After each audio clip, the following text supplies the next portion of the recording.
G'day everyone, welcome to round 6 of footytipstv.com, the NRL competition for this year. Only 6 games this week, of course the test match on Friday night. We'll get to that a little bit later. But first, coming out of last week with Lana Taylor.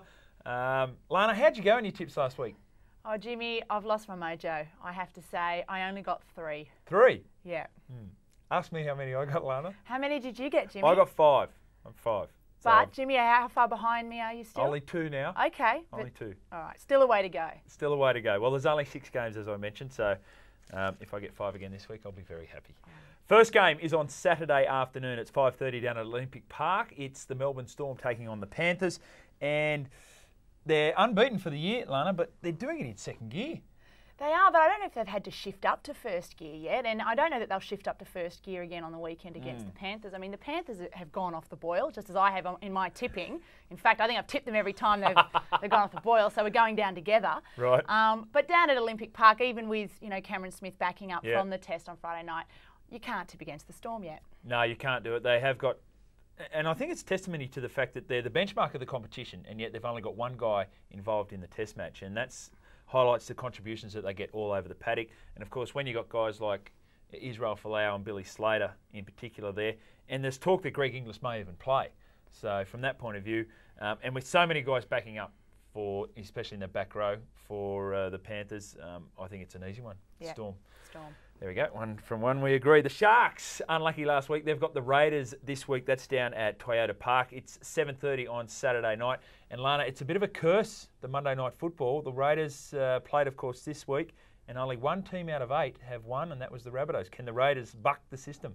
A nice stat, Jimmy. You must have looked through a few big leagues to get that one ready. I didn't think about that stat in this one, but I think the Sharks were very unlucky the other night. Again, one of the ones that I tipped and just missed. Ricky Stewart would be ropeable after that loss. Adam Dykes has been named in the side. Will that be the difference? I think I'm sticking with the Sharks on this one.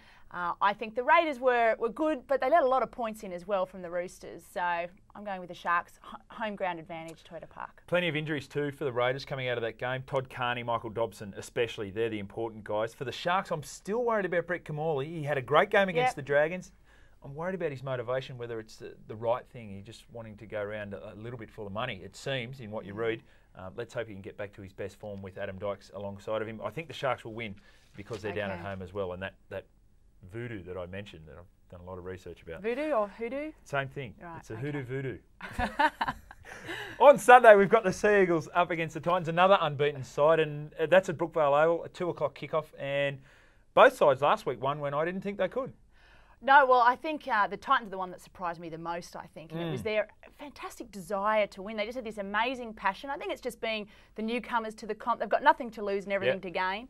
But I think the Sea Eagles, good on them. Fantastic. And Michael Monaghan, I'm just loving what he's doing. In fact, I wouldn't be surprised if when Orford comes back, they even lose a bit of their direction because they've got so comfortable with Monaghan. That's a good point because Orford hasn't been named, but there's speculation that he will play. Michael Monaghan's been named at halfback.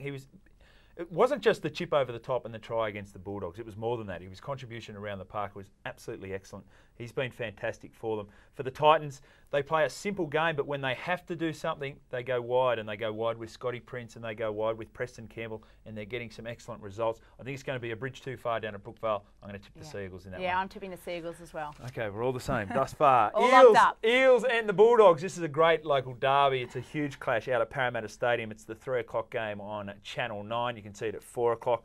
And this is going to be really interesting because 2 of the best players for the Eels, Nathan Hindmarsh, Nathan Kalis, backing up after the test match.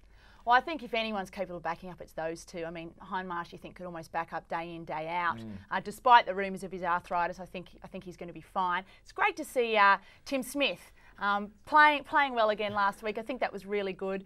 I still want consistency from him. I know it's one good game, but we want to see that on a regular basis. No, I agree. I was going to tip the Dogs in this one, but with so many key players backing up, despite even Hindmarsh and Kalis backing up for the Eels, out at Parramatta Stadium, I've changed my mind at the last minute and I will tip the Eels on this one. Well, I'm not going to change my mind at the last minute. I'm going to stick with the Bulldogs. I know Mason, Sonny Bill Williams, Ben Roberts backing up, but I think they'll get the cash out there at Parramatta Stadium. Another game on Sunday is the Knights and the Broncos. Now, this is going to be shown at 7:30 on Channel 9, so that's a bit of a departure from the norm, and that's up at Energy Australia Stadium. And The Knights were victors last week against the Rabbitohs, Lana, and of course you would have been upset with that. Yeah, that's right. We won't go into that too much, No, but okay. I think, to be honest, the Knights weren't that outstanding. I think South's imploded, and I think for the Knights, Coaching, I heard. for the Knights this weekend, there's going to be a huge emotion surrounding the game. The first home game without Joey. I know there's going to be some sort of little ceremony to honour Joey's memory, and I think the passion there is going to be enormous. This is another one that I've changed my mind on the last minute based on the test. 6 Broncos backing up. But actually, they're not 7. good at There's Greg Eastwood for Kiwis as well, so there's 7 players backing up. And they're not good at backing up. I mean, you look at after Origin series, the Broncos often go into a slump. So for mine, the Knights on this one, but I'm not that confident. I'm very confident, and it's the Knights for mine as Okay, well. oh good, I feel a bit better now. Danny Badira should have been in the test side. He's not. I think he'll play very well. And as you say, there'll be a lot of emotion about that one. The last game of the round, it's the Cowboys up against the Rabbitohs. It's up there at Dairy Farmers Stadium. It's the Monday night clash. I'm really looking forward to that, going up there for Triple M to cover that game. And Lana, how do you see this one? You said they imploded last week, the Rabbitohs. Yeah, I think that they did. I think they went away from what they've been doing well. I think in the last few weeks defensively, they haven't been as good as they could have been. They had a lot of bad luck, losing Buddy Gordon in the first 10 seconds. Yep. That did change a lot of things for them on a day where it's very hot. Didn't have the interchanges they were looking for. We saw the Cowboys run come to an end against the Warriors. We both tipped that one, Jimmy, but I think that makes it harder for the Rabbitohs to beat them because the Cowboys will want to fight back. A lot of changes to the Rabbitohs side. I think they can do, and I think defence will win them this one. Yeah, I agree with you about that. They did change the way they played, and it's probably brought about by the fact there was those injuries. But the Rabbitohs are a side that have to do the little things right, and then they've only pretty much got one game breaker, and I see that as Nathan Merritt. Conversely, the Cowboys have a number of game breakers, and especially Matt Bowen. I mean, they were beaten by 20 points last week, and Matty Bowen was just about the best player on the ground. He was absolutely outstanding. From that point of view, from the point of view of match winners, I'm going to tip the Rabbitohs in this one. You're tipping the Rabbitohs? No, sorry, the Cowboys. Was that you almost to talk me into that? No, I'm tipping the Cowboys in that one, so that's the only one we've gone shocked me. differently in. We did want to talk about the Test match. Of course, I think Australia's going to win it. Yeah, so do I. There we go. That was nice and easy. And now, finally, I've got a little bit of a tip for you there at home. Given the fact they are playing the Test match, it's great that God defends New Zealand, but it's also appropriate that he advances Australia in a fair manner. Oh, Jimmy. All right, I got one. Happiness is not having what you want, but wanting what you have. You can tell which of us was married in the off-season. Oh, Until come next on, week. Jimmy. See you later. There you go, the Rabbitohs.